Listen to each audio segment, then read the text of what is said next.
Hey guys, this is the first in a series of videos I'm planning to make, intended to test the proposition that aluminum oxide and silicon carbide abrasives should not be used to sharpen high hardness, high vanadium content steels. Because the theory goes that since aluminum oxide and silicon carbide are softer in terms of hardness measurements than vanadium carbides, that they cannot abrade vanadium carbides, but they will abrade the steel matrix around the vanadium carbides. And thus, when you try to sharpen a high hardness, high vanadium content steel on aluminum oxide or silicon carbide, you will end up abrading the steel matrix, but not the vanadium carbides. So this will leave exposed, unabraded vanadium carbides on the apex line, which will therefore result in an inferior quality of edge because you won't be able to get the whole edge or whole apex as keen, that is to say as thin, as you would if you use diamond or cubic boron nitride, which can cut vanadium because they're harder. And additionally, that because you will abrade the steel matrix but not the vanadium carbides themselves, that you will end up creating a very weak metal matrix structure represented by my fingers, very thin metal matrix around the vanadium carbides, which you can imagine being between my fingertips, and that therefore, say like the size of golf balls by relative comparison, that therefore you will undercut the support for the vanadium carbides on the apex line, and that they will be prone to carbide tear out very easily if you then use the sharpened apex for any task that tests apex strength, like cutting some pine, for example. Initially, I had two skepticisms with this proposition, which is often repeated in online sharpening discussions. The first is that in my own use, I regularly, M4 has enough vanadium to apparently be one of those steels that you shouldn't sharpen on aluminum oxide or silicon carbide, and I regularly was using my silicon carbide and aluminum oxide waterstones on CPM M4 without any issues. As far as I could tell in my subjective sharpening experience, it didn't feel any different or produce an apex sharpness any different than sharpening any of my low vanadium content steels on the same waterstones. So in my own experience, I hadn't noticed the effect of this process or phenomenon. And the second reason that I was somewhat skeptical about this is that while there was a lot of theoretical assertions that this was the case, there was very little, in fact, basically, as far as I'm aware, zero hard empirical data collected on this. So there's no microscopic imagery that can clearly show this phenomenon in action. There's no electron microscope photography showing unabraded vanadium carbides on the apex line of an apex that was sharpened on aluminum oxide or silicon carbide. And there was no documented empirical testing done comparing the apex strength and, well, first of all, the initial sharpness of the apex, and secondly, the apex strength between sharpening on aluminum oxide, silicon carbide, and diamond. So I got into a bit of a discussion about it, and of course, the prevailing conventional wisdom being against me, people were not very keen on the idea that the phenomenon, to the extent that it exists, doesn't have any detectable effects in practice. So, besides, I've already created a bunch of microscopic imagery showing each of them shows about 2.2 millimeter length of the edge, comparing the scratch patterns created by various types of abrasives I have, including diamond plates, silicon carbide waterstones, aluminum oxide waterstones, and solid sintered alumina benchstones, which are created by Spyderco. This is one of them. We'll get to that in a minute. And at the level of magnification that my USB microscope could produce, there's no consistently detectable difference. So that wasn't probative either way. It didn't show for sure whether the phenomenon was or wasn't occurring, because you'd need an electron microscope to actually be able to directly observe the apex. And I don't have one, and right now I don't have a second test knife for this project that I could send to somebody who does have an electron microscope to take pictures of.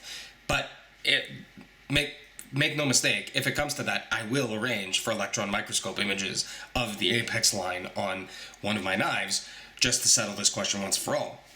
In any case, the first step in this process, in terms of videos, is going to be a little bit different than I had originally said I was going to do on the current ongoing discussion on this subject on blade forums in the maintenance, tinkering, and embellishment subforum, where I spend a fair amount of time.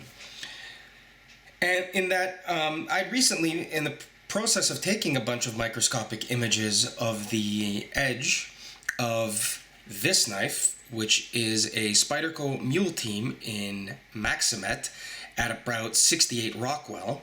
And to give you an idea, Maxamet is, I once heard somebody say on the internet that Maxamet is to 10V as S90V is to 420J2.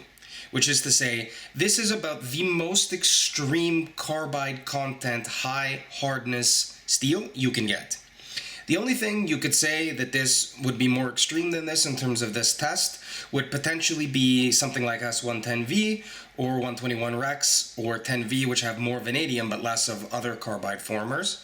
But none of them are typically run at this type of hardness. So this being at 68 Rockwell and having 6% vanadium in addition to a bunch of tungsten, chromium, bunch of other carbide formers, is about the most extreme knife I could get for this type of test. I, in fact, purchased this Mule Team from Spyderco precisely as a result of that ongoing discussion, to have a test bed to really test this concept and its empirical effects, if detectable, to the limit.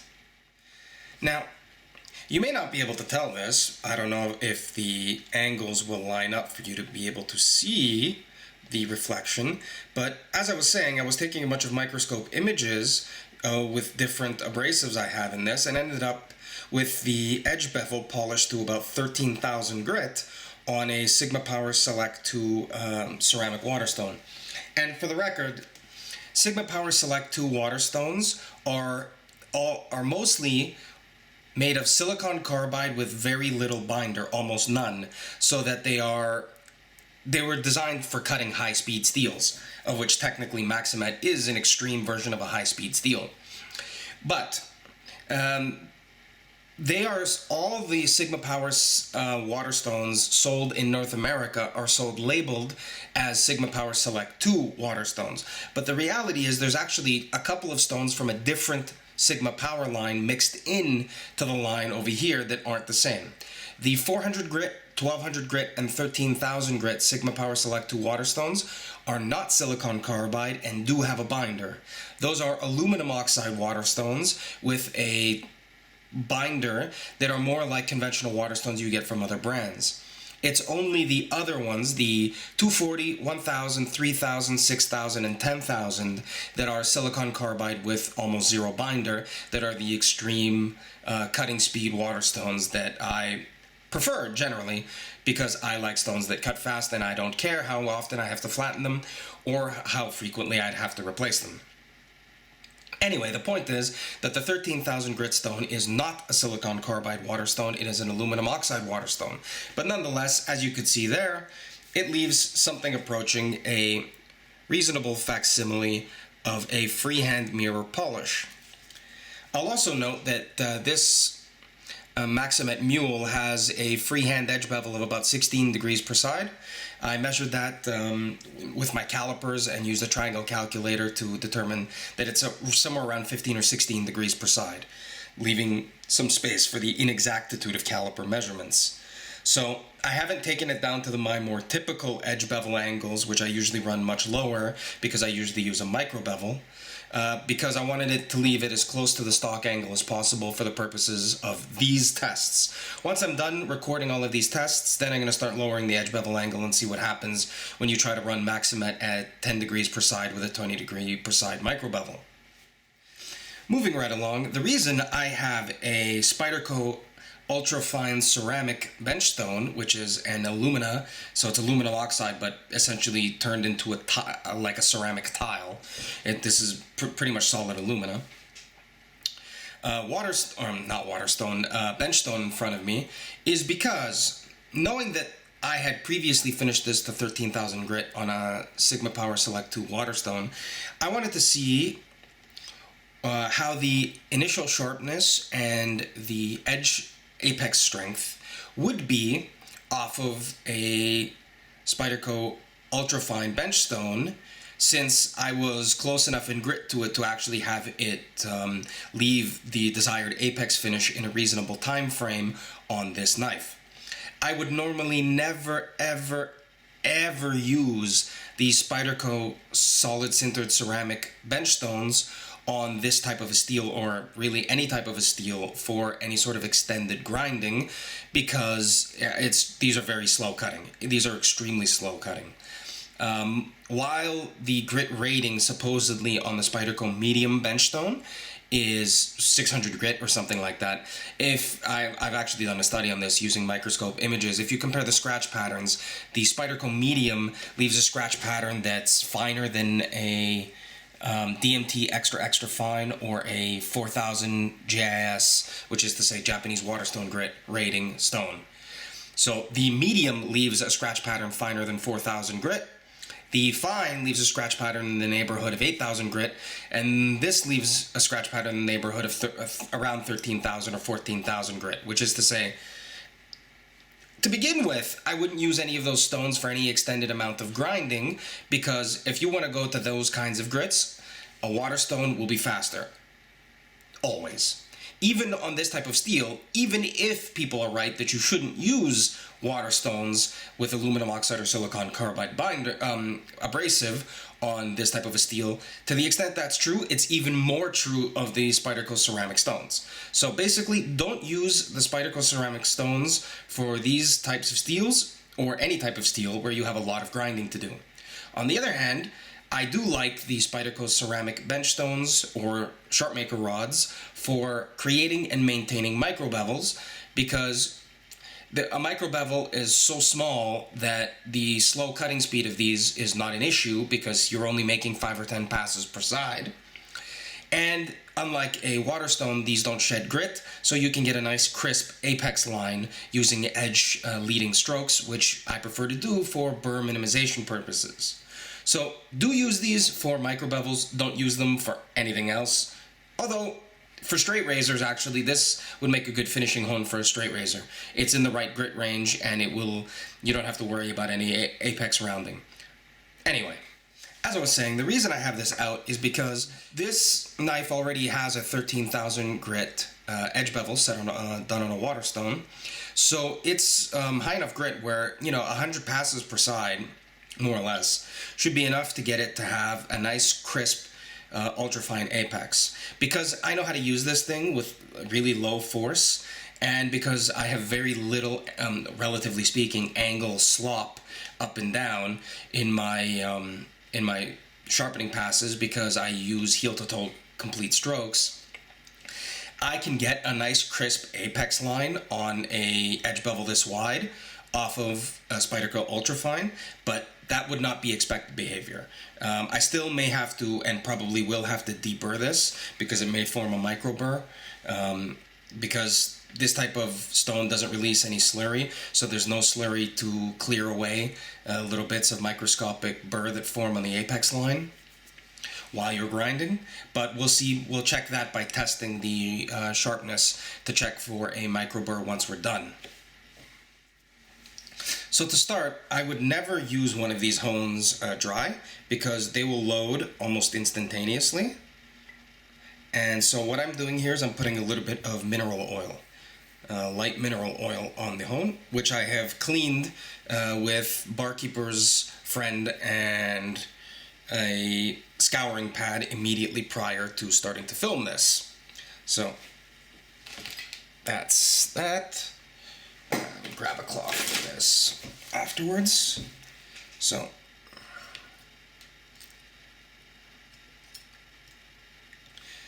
One thing I don't like about these hones is there's not that much feedback, so it's a little tricky to determine by feel when you are on the right angle.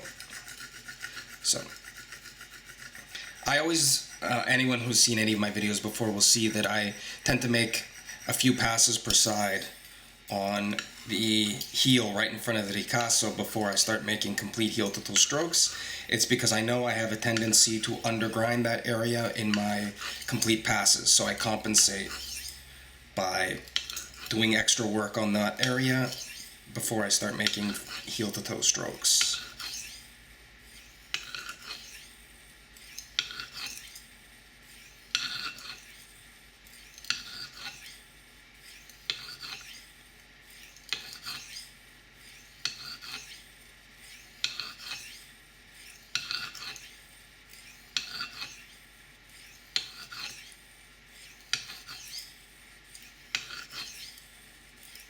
I'm also going to cross my scratch patterns in this case because it helps with burr minimization.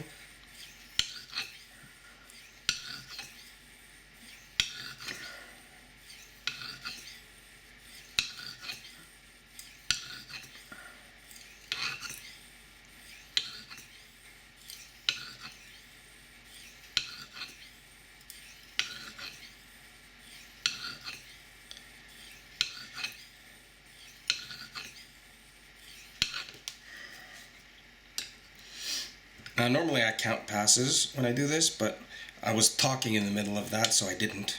But normally I do.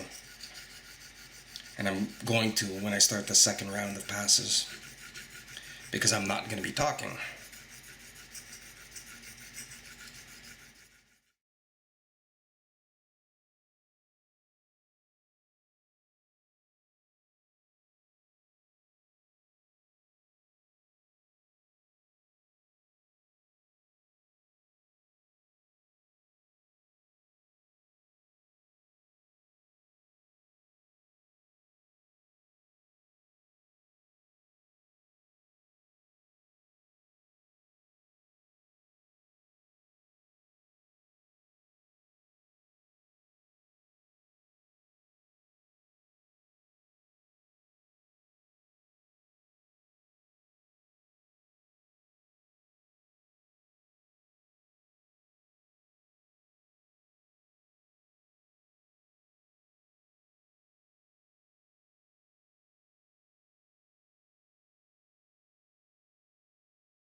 Well, maybe this will give you a sense of just how much of a mirror that is now. I don't know if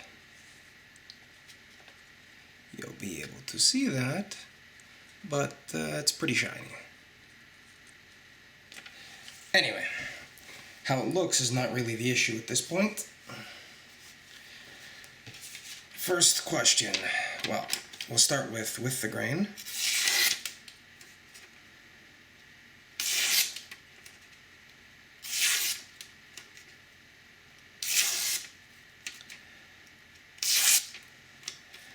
Feels pretty good. No, there's definitely a microbevel. Feel it right away when you start going across the grain. So, now here's the real art, this deburring on one of these. You gotta use a super light touch when you deburr on one of these.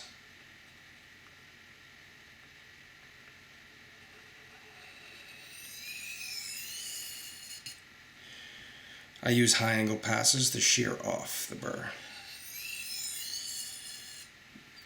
But when you're using the solid sintered ceramics, it's super important to use extremely low force.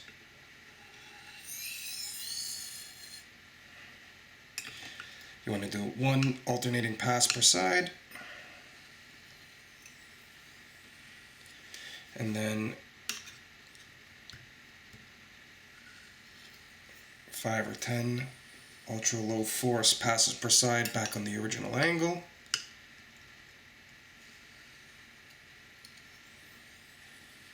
I can actually hear that micro burr coming off. Well, it should be coming off. I can hear that it's there. It sounded like it was coming off.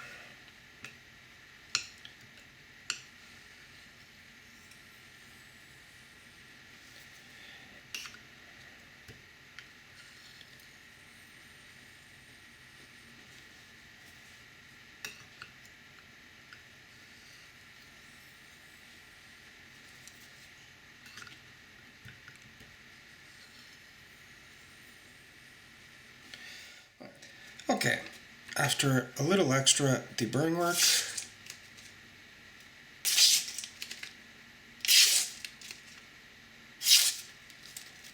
that appears to be burr free and pretty much falling through newsprint across the grain.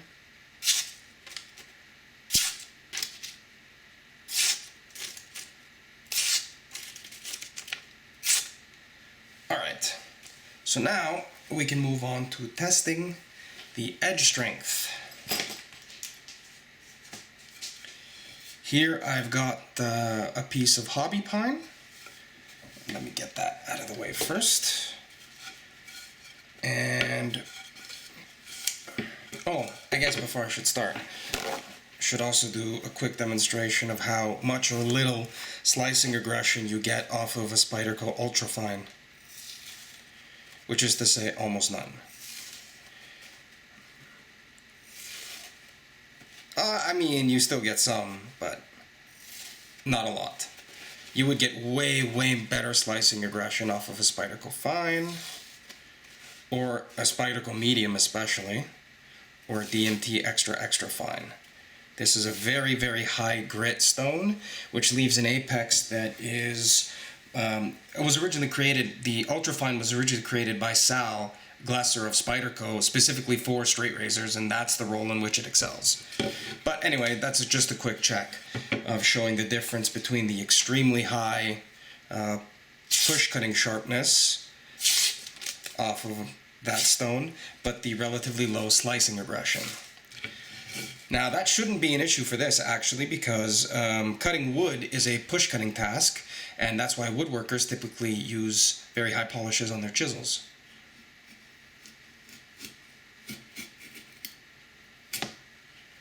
So,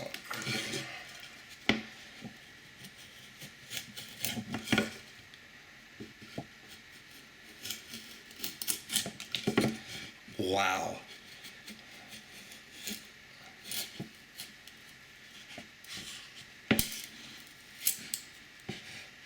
That is pretty deep. Now, I have to admit that I have very little experience with cutting wood, because this is not something I normally do with my knives, or with tools at all, because I don't usually work with wood that much. I tend to use my EDC knives as EDC knives, where most of my work is cardboard or clamshell packaging or stuff like that. So, that's just a few cuts made into pine. Now we'll check the edge strength.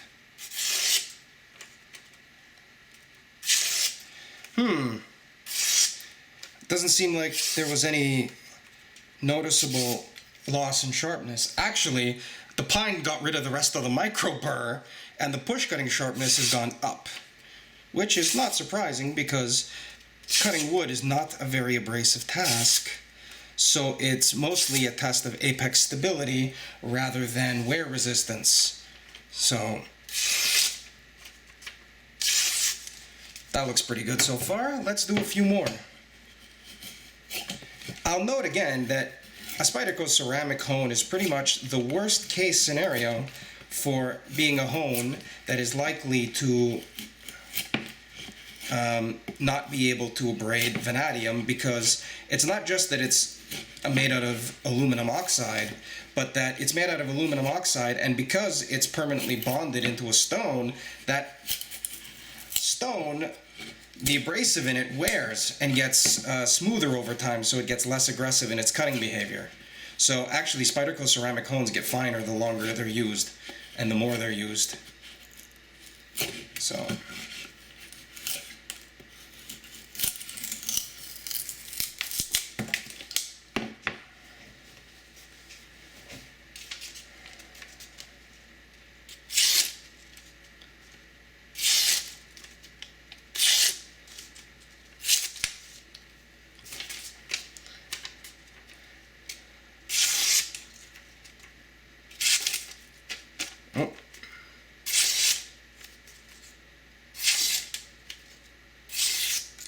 nope, doesn't seem to be a problem.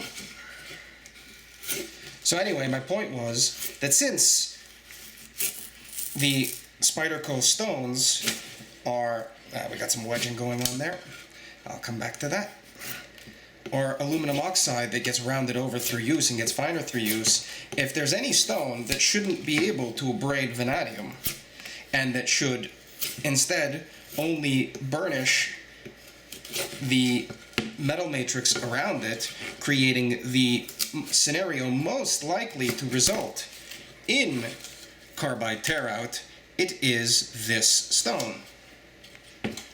And yet, as we can see, there does not appear to be any evidence whatsoever for any sort of excessive loss of the highly polished apex from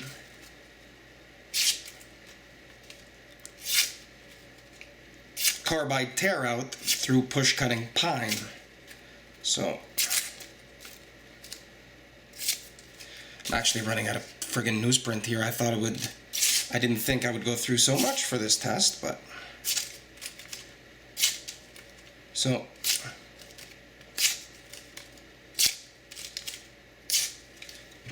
I don't know what to tell you. Like, if I want to continue this test, I'm gonna have to pause to go get some more newsprint to cut as I continue this demonstration. Okay, I'm back. I got some more newsprint cut up into usable portions to test this.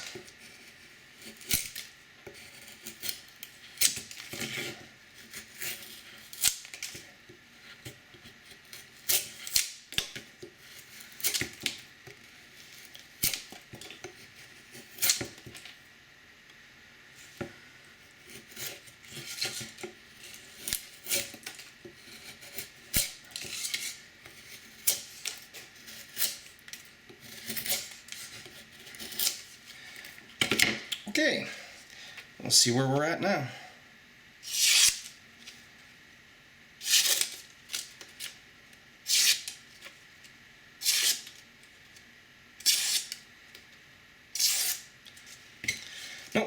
Still fine.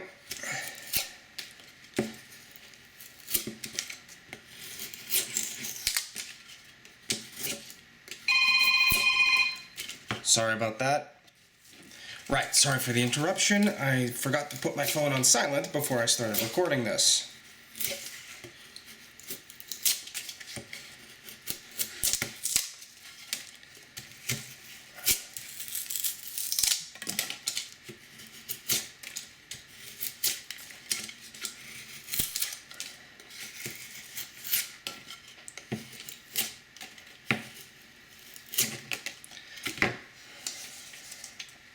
Okay, let me at least clean the wood shavings off. Incidentally, there's no visible microchipping here. I'm gonna have to check this after on a microscope to see how the Maxamet held up, but I think we're starting to finally. Nope, actually, it was just technique. Still push cutting newsprint across the grain. No problem. Well,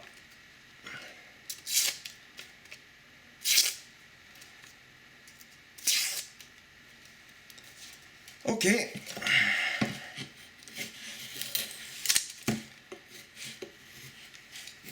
Damn, this mess is going to be a pain to clean up after, but it's worth it in the name of science.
So, if there is any effect to the solid sintered alumina benchstone not being able to shape the vanadium carbides, I certainly couldn't detect it in this test, considering that I have made dozens of cuts into pine and still have no problem push cutting newsprint across the grain. So, I mean, I don't know what higher performance you would expect a blade that didn't have any vanadium carbides to do in this test, because that looks like a pretty good performance to me. Okay, well, I just checked this under my USB microscope, and I'm going to insert an image into the video to show you, but I couldn't see any microchipping whatsoever after cutting up all that pine with a 15 or 16 degree per side edge bevel. So now let's just continue to check for any sort of catastrophic loss of sharpness with a little bit of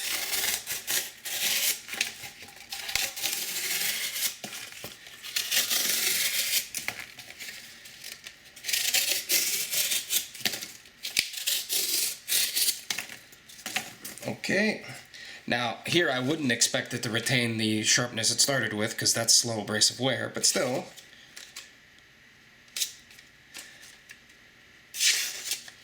That's actually pretty good. It's hesitating to do the push cuts, but it's still more or less doing cross-grain push cuts. That's pretty good for cutting up a big piece of cardboard like that, or relatively big piece of cardboard like that. Let me just see if I can grab a bit more here.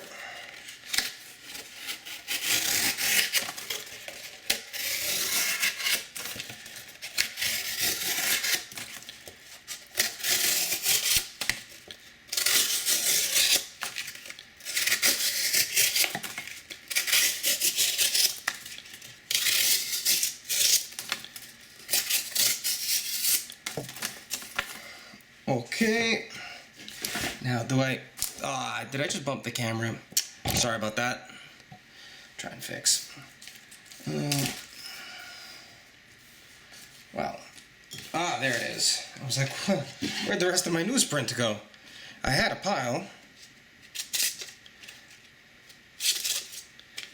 Yeah, now we've got a noticeable loss in push cutting sharpness, but mind you, it's still doing cross-grain push cuts after slicing that much cardboard. You know, not perfectly in every single spot along the apex line, but considering that it did the pine first and then went straight to the cardboard, that's actually absurd. I can't believe how well it's continuing to do cross-grain push cuts on newsprint. If I had to test this until it wouldn't do with the grain push cuts on newsprint, I don't even want to know how long that would take. That's crazy. So,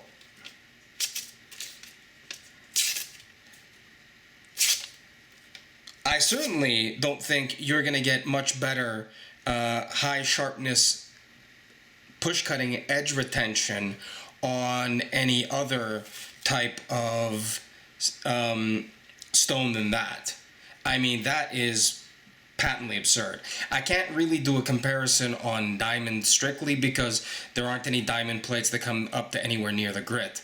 But certainly compared to any of the other tests I've done showing how much push cutting sharpness is retained after slicing cardboard, I think this stands up as an example to say that if the phenomenon of vanadium carbide not being able to be cut by abrasives softer than cubic boron, nitride, and diamond exists, and I'll allow that the phenomenon may exist, its effects are not empirically detectable in terms of either initial sharpness or in terms of apex strength, or in terms of high sharpness edge retention, as tested using a 68 Rockwell blade in Maxamet, sharpened on a Spyderco Ultrafine ceramic used to push cut pine, and then slice cardboard, and then checking the sharpness on cross-grain push cuts on newsprint.